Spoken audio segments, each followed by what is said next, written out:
చిత్తూరు హనుమాన్ మందిరం కట్టిన ముస్లిం కుటుంబం వివాదం ఏంటి? చిత్తూరు జిల్లా పులిచెర్ల మండలం కె కొత్తపేటలో ముస్లింలు ఒక ఆంజనేయ స్వామి గుడిని నిర్మించారు. సప్త మందిర సముదాయం పేరుతో ఈ ఆలయాన్ని కట్టించారు. అక్కడ హనుమంతుడితో పాటు మరో 6 దేవుళ్ల కోసం 7 ఆలయాలు కట్టారు. ఈ ఆలయ సముదాయ నిర్మాణాన్ని ప్రారంభించిన వ్యక్తి ముస్లిం. ఆయన ఇప్పుడు జీవించలేరు, కానీ ఆయన కుమారులు ఈ ఆలయం నిర్మాణాలను కొనసాగిస్తున్నారు. 90% పనులు పూర్తయ్యాయి. 6 దేవతామూర్తుల విగ్రహాలను ప్రతిష్ఠించి ఒక పూజారిని నియమించి ఈ ఆలయంలో పూజలు జరిగేలా వారే చూసుకుంటున్నారు. అజీద్ బాషా అనే వ్యక్తి ఈ ఆలయ నిర్మాణం మొదలుపెట్టారు. ఆయనకు 3 కుమారులు. ఇప్పుడు ఈ ఆలయ వ్యవహారాలు 2వ కుమారుడు ఫిరోజ్ బాషా, 3వ కుమారుడు చాంద్ బాషా చూస్తున్నారు. తిరుపతి నుంచి 45 కిలోమీటర్ల దూరంలో ఉన్న ఈ ఆలయం ఉంటుంది.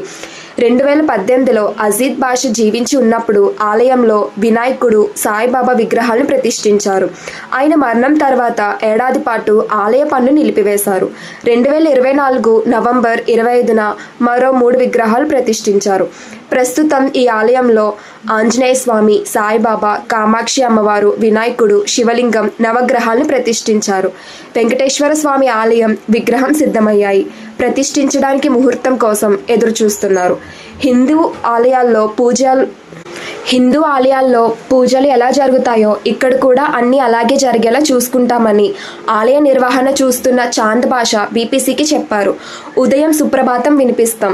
ఈ గుడిలో పూజారి ఉన్నారు. విగ్రహాలకు పూజారి అభిషేకం చేసిన తర్వాత మేము మా పనులకు వెళ్తాం. సాయంత్రం గుడిలో దేవుడి పాటలు పెడతాం. ప్రతి పౌర్ణమికి భజనలు చేయిస్తాం. అన్నదానాలు నిర్వహిస్తాం. హనుమాన్ జయంతి, వినాయక చవితి పండుగలకు మేమే స్వయంగా పూజలు, భజనలు చేయిస్తాం అని ఆయన అన్నారు. పిల్లలు పుట్టకపోవడంతో తమ తాత ఆంజనేయ స్వామికి మొక్కుకున్నారని, తర్వాత తమ తండ్రి పుట్టడంతో ఆంజనేయుడిని ఆరాధించారని చాంద్ బాషా చెప్పారు. తాత, తండ్రి వారసత్వాన్ని ప్రస్తుతం తాము కొనసాగిస్తున్నామని ఆయన అన్నారు. 2006లో హనుమాన్ ఆలయ నిర్మాణాన్ని మా నాన్న మొదలుపెట్టారు. అన్ని గుడులు ఒకే చోట ఉంటే భక్తులు దర్శించుకుంటారనే ఉద్దేశంతో సప్త మందిర సముదాయం అని పేరు పెట్టి 7 ఆలయాల నిర్మాణానికి ఆయన పూనుకున్నారు. దాన్నే మేము కొనసాగిస్తున్నాం అని చాంద్ బాషా వివరించారు. తనకు వచ్చే కొద్దిపాటి ఆదాయంతోనే తమ తండ్రి ఈ ఆలయాన్ని మొదలుపెట్టారని ఆ సోదరులు తెలిపారు. మా నాన్న సైకిల్ మెకానిక్, ఇటుకల వ్యాపారం కూడా చేశారు. ఆ ఇటుకలనే ఆలయం కోసం కూడా వాడారు. ఆయన మేస్త్రీ పని నేర్చుకొని గుడి కడుతున్నప్పుడు ఆయనతో పాటు మేము కూడా కూలీల్లా పనిచేశాం అని చాంద్ బాషా చెప్పారు. ఆలయం కోసం ఎవరైనా ఏదైనా ఇస్తే వాటిని వస్తువుల రూపంలోనే తీసుకునేవారు అజీద్ బాషా. ఇప్పుడు ఆయన కుమారులు కూడా ఇదే పద్ధతి కొనసాగిస్తున్నారు. మత పెద్దలు దూరం పెట్టారు. ఈ ఆలయ నిర్మాణంలో ఎన్నో సమస్యలు ఎదుర్కొన్నామని బాషా సోదరులు చెప్పారు. గుడి మొదలు పెట్టినప్పుడు ఒక ముస్లిం అయి ఉండి గుడి ఎందుకు కడుతున్నావు, మిమ్మల్ని మత బహిష్కరణ చేస్తాం, గ్రామ బహిష్కరణ చేస్తాం అంటూ ఇబ్బంది పెట్టారు. వాళ్ళు ఎన్ని ఇబ్బందులు పెట్టినా, మా మతానికి దూరం చేసిన ఇబ్బందులన్నీ తట్టుకొని మేము ముందుకు వెళ్తున్నాం.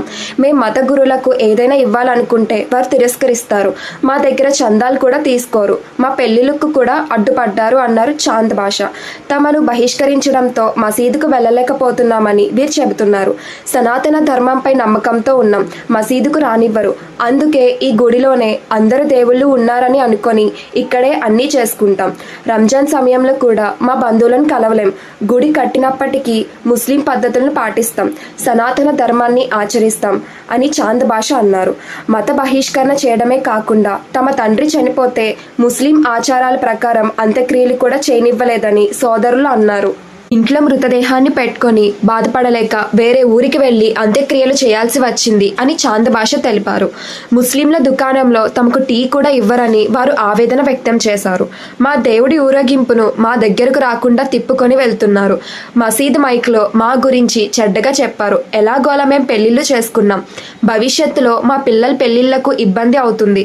మేం కుల ధృవీకరణ పత్రం తీసుకోవాలంటే ముందుగా మా మత గురువుల నుంచి ఒక సర్టిఫికెట్ తీసుకోవాలి, కానీ మాకు ఇవ్వడం లేదు అని బాషా వివరించారు. వెలివేత్తపై పోలీసులకు ఫిర్యాదు చేశామని, కానీ ఎలాంటి ఫలితం లేదని సోదరుల్లో